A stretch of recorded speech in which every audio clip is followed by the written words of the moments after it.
আপনি কি সত্যি মনে করেন অনেক টাকা আর ক্ষমতা থাকলেই মানুষ অপরাজেয় হয়ে যায়? ইতিহাস কিন্তু অন্য কথা বলে।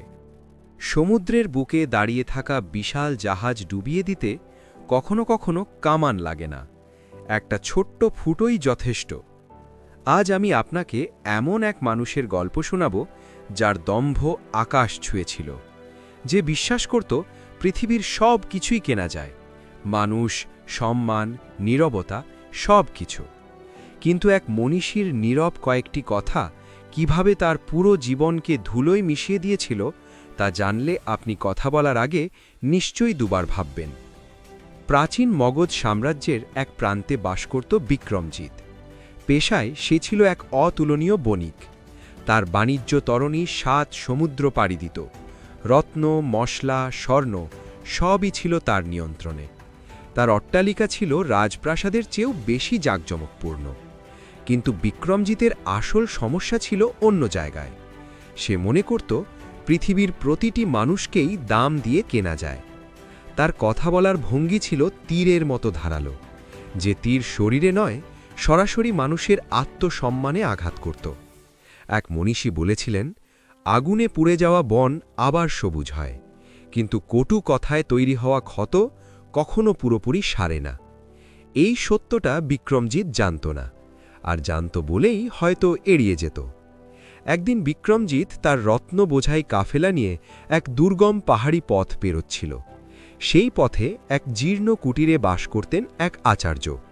লোকমুখে শোনা যেত তার দৃষ্টি ৩ কাল দেখতে পায়। বিক্রমজিৎ উপহাসের হাসি নিয়ে তার সামনে গিয়ে দাঁড়াল। পকেট থেকে এক মুঠো স্বর্ণমুদ্রা ছুঁড়ে দিয়ে বলল, হে পণ্ডিত, তোমরা তো শুধু বাণী আওড়াও, দেখে নাও আমার একদিনের আয় তোমার ৭ জীবনের সঞ্চয়ের থেকেও বেশি। বলো তো, এই ক্ষমতার শেষ কোথায়? আচার্য শান্ত চোখে তার দিকে তাকালেন। তারপর ধীর কিন্তু ভারী কণ্ঠে বললেন, বৎস, পূর্ণ কলস কখনো শব্দ করে না, শব্দ করে খালি কলসই। তুমি আজ যা নিয়ে গর্ব করছ তা তোমার নয়, তা প্রকৃতির কাছ থেকে নেওয়া এক ঋণ। মনে রেখো, সূর্যাস্তের আগে যেমন অন্ধকার নিশ্চিত, তেমনি তোমার এই দম্ভের পতনও নিশ্চিত। ৩ পূর্ণিমা পার হওয়ার আগেই তুমি তোমার সবচেয়ে প্রিয় জিনিসটি হারাবে, আর তা ফিরে পেতে তোমাকে সেই মানুষেরই পায়ে পড়তে হবে যাকে তুমি আজ তুচ্ছ করছ। বিক্রমজিৎ হো হো করে হেসে উঠল। তার বিশ্বাস ছিল, যার হাতে সম্পদ থাকে তার ভাগ্য বদলানোর ক্ষমতা বিধাতারও নেই। সে জানত না, ঝড়ের আগে আকাশ ঠিক এমনই শান্ত থাকে। দ্বিতীয় পর্ব, নিয়তির খেলা। দিন যেতে লাগল। বিক্রমজিৎ আচার্যের কথা ভুলে আরও উদ্ধত হয়ে উঠল। কিন্তু দ্বিতীয় পূর্ণিমার রাতেই মগধের রাজনীতিতে ঘটে গেল এক ভয়ঙ্কর পরিবর্তন। প্রতিবেশী রাজ্যের এক গুপ্তচর বিক্রমজিতের বাণিজ্যের আড়ালে রাষ্ট্রদ্রোহের মিথ্যা অভিযোগ রটিয়ে দিল। রাতারাতি রাজ আদেশ এল, বিক্রমজিতের সমস্ত সম্পত্তি বাজেয়াপ্ত। যে প্রহরীরা কাল পর্যন্ত তাকে সেলাম করত, তারাই আজ তার হাতে শিকল পরিয়ে অন্ধকার কারাগারে নিক্ষেপ করল। সেই অন্ধকূপে বসে বিক্রমজিৎ প্রথমবার বুঝল, সম্পদ চিরস্থায়ী নয়। এক মনীষী বলেছিলেন, বিপদের সময় তোমার আসল বন্ধু তোমার ধন নয়, তোমার ধৈর্য আর বুদ্ধি। কিন্তু বিক্রমজিতের তো কোনো বন্ধু ছিল না। অহংকার দিয়ে সে সবাইকে দূরে সরিয়ে দিয়েছিল। কোনো মতে কারাগার থেকে পালিয়ে সে প্রাণ ভয়ে ছুটল। ক্ষুধার্ত, তৃষ্ণার্ত অবস্থায় এক জঙ্গলের পথে পৌঁছতেই একদল ডাকাত তাকে ঘিরে ধরল। তারা জানত সে একসময় বড় বণিক ছিল, তাই তারা গুপ্ত ধনের কথা জানতে চাইল। বিক্রমজিৎ বারবার বলল, আমার কাছে কিছুই নেই। কিন্তু ডাকাতরা বিশ্বাস করল না। তারা তাকে মারতে শুরু করল। ঠিক তখনই সেই আচার্যের আবির্ভাব। ডাকাতরা তাকে চিনত, সম্মান করত। আচার্য শান্তভাবে ডাকাত সর্দারকে বললেন, একে মেরে ফেললে লাভ নেই, মরা হাতির চেয়ে জীবিত হাতি বেশি মূল্যবান। একে বাঁচিয়ে রাখো, এ তোমাদের এমন পথ দেখাবে যার শেষে রাজকোষ। বিক্রমজিৎ স্তব্ধ হয়ে গেল। যে মানুষ নীতির কথা বলতেন, তিনি আজ কেন ডাকাতদের সাহায্য করছেন? আসলে এটাই ছিল মনীষীর কৌশল। কখনো কখনো শত্রুকে হারাতে হলে তার পাশে দাঁড়ানোর অভিনয় করতেই হয়।